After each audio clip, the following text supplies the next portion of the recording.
প্রিয় দর্শক, আসসালামু আলাইকুম। আশা করি সবাই ভালো আছেন।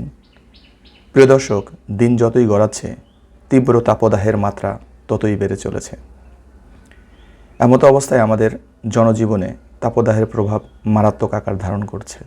বিশেষ করে আমাদের মাঠের বিভিন্ন ফসলের উপর এর প্রভাব যেন আরও মারাত্মক। এন পরিস্থিতিতে আমাদের কৃষক ভাইয়েরা তাদের মাঠের ফসলগুলোকে তীব্র তাপদাহের হাত থেকে রক্ষা করার জন্য বিভিন্ন পদ্ধতি অবলম্বন করে যাচ্ছেন। বিশেষ করে আখের উপরের প্রভাব আরও মারাত্মক।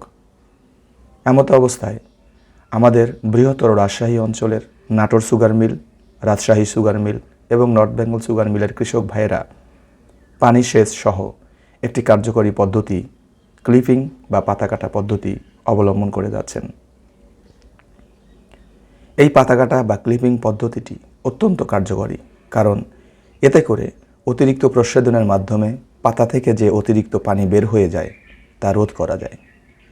আখ থেকে যাতে অতিরিক্ত পানি বের হয়ে না যায়, এজন্যই আমরা ক্লিপিং বা পাতা কাটা পদ্ধতি অবলম্বন করে থাকি।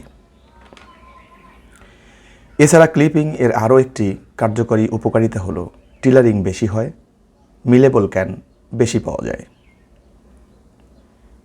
যাই হোক, এবছর তীব্র তাপদাহের হাত থেকে আখগুলোকে রক্ষা করার জন্য এই ক্লিপিং বা পাতা কাটা পদ্ধতিটি অবলম্বন করা হচ্ছে। সবাই ভালো থাকবেন। আল্লাহ হাফেজ।